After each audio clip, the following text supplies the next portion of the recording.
Okay, so after this quick interruption, let's reiterate what we've seen so far. We have an open loop system, and it consists of a stick input, and we have the quadrocopter with its roll rate down here, and we've added wind to the roll rate, and we're plotting this. Now, in order to create a closed loop system, we've already added a compare item up here, and we've also added a PID controller. Now what needs to be done now is I have to hook up the roll rate, the extra roll rate of the quadrotor, and connect it to the compare item. So now we have a feedback loop. We see the roll rate goes into the compare item and is compared to the stick input. So we can compare the stick demand with the actual roll rate and see if that fits or not. And if there is a mismatch, this goes into the PID controller, and this will influence the quadcopter. I think that's basically it. One more thing I'd like to do is I'd like to also show you the stick input again. So I'll connect this up here. So you will, in the plot, you will see the stick input, and you will see the actual roll rate of the quadcopter. Okay, let's open our plot window.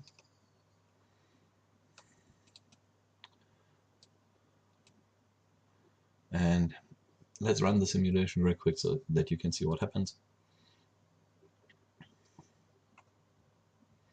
So now you can see that the quadcopter almost follows the stick input demand. So even so, we have wind, and you can still see that how these lines slope downwards. This is due to the ever increasing wind force. So throughout the 100 milliseconds that I'm simulating, the wind force will continue to increase. So you can see that the quadcopter has trouble to adjust for it, but it's much better than before. Remember what happened before? When we added the wind, the whole line went all the way in the minus section, and so the quadcopter was actually turning backwards. Now in this case, what you're seeing is it almost follows the stick input demand. So we're pretty close. So adding a closed loop system has helped us. Now let's have a quick look at the PID controller that I'm using right now. Actually, because even so it says PID on it, look at the settings here. I've got a P setting up here that says P setting, and this is switched on. And I've got an I setting, which is not switched on, and I've got the derivative setting, which is also not switched on. So integral and derivative are not even used right now. We're only using P, and this should be something that you might be familiar with. If you start to tune your quadcopter, people tell you, okay, switch off the I, and most of the time there isn't even a derivative setting anymore for quadcopters. So you will be using only P.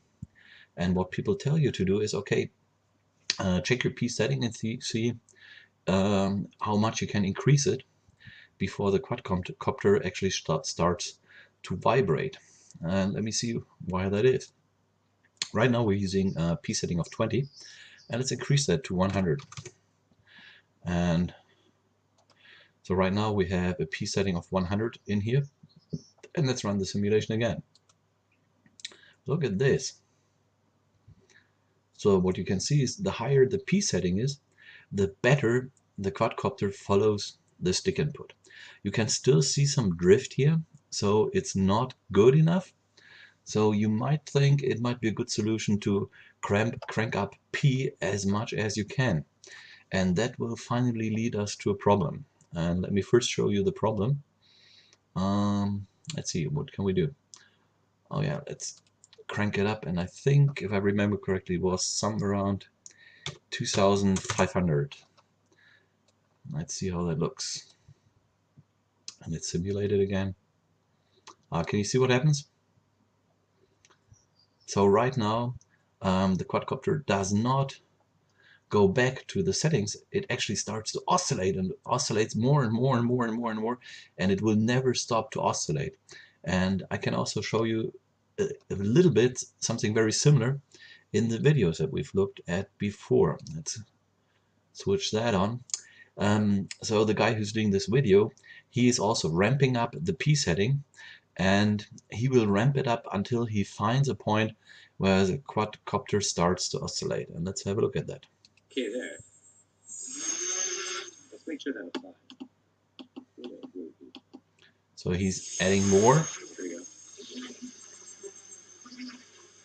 Okay.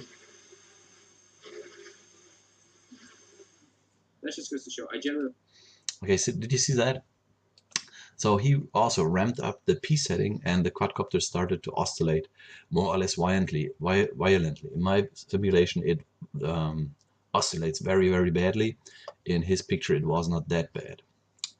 Okay, so let's go back and see what else we can do. Let's go back down here to the 20 that gave us almost good margin already. And let's simulate that once again. Okay, there we go. That's not good, but it is already not too bad. But you can see there is a gap that remains. And now the next trick that we have in our toolbox is to add I, so the integral part of it. And let's look at our PID controller. Let me switch on I. And now what happens is, as long as there is a difference between the stick input and the actual roll rate, I will increase more and more and more and more. So there is not just a proportional input, but there is an ever increasing input, which is done by the I. And let's look what happens if we do that. Let's simulate it. And how do you like that? So right now we're almost following the stick input. Isn't that great? So we've got the stick input, and it's hidden actually behind the real roll rate. There's one thing so that is of a little bit concern. You can see that the quadcopter oscillates before it finally settles. Now once again, if you change the stick input, it oscillates again, and then it goes to a straight line again. There's one more thing in our toolbox, and that is our, let's just simulate again, and that is our derivative portion. Derivative will actually know how much of a change we have and give the PID controller a chance to kind of look ahead. So if we switch on the D portion of it, okay, now we've got P, I, and D, and let's run the simulation. And there you go. So using all of the components that we have, or all the options that we have, P, I, and D, we can make the quadcopter follow the stick input. Okay, now how does that help you with your problem? What is P, I, and D? To be honest with you, I still cannot relate it very good to the quadcopter. P, I, and D are scientific terms, and it's just the way it is. So you use terms P, I, and D, and you have learned what they do.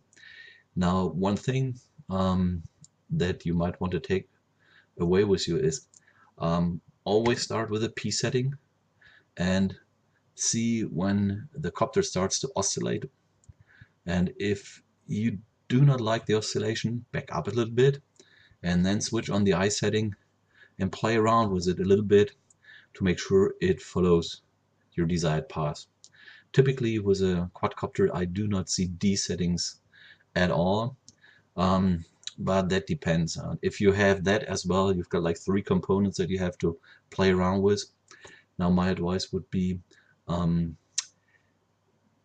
try it out yourself, or best thing that you can do is actually look if somebody has already done this kind of quadcopter and take their settings and try them out yourself.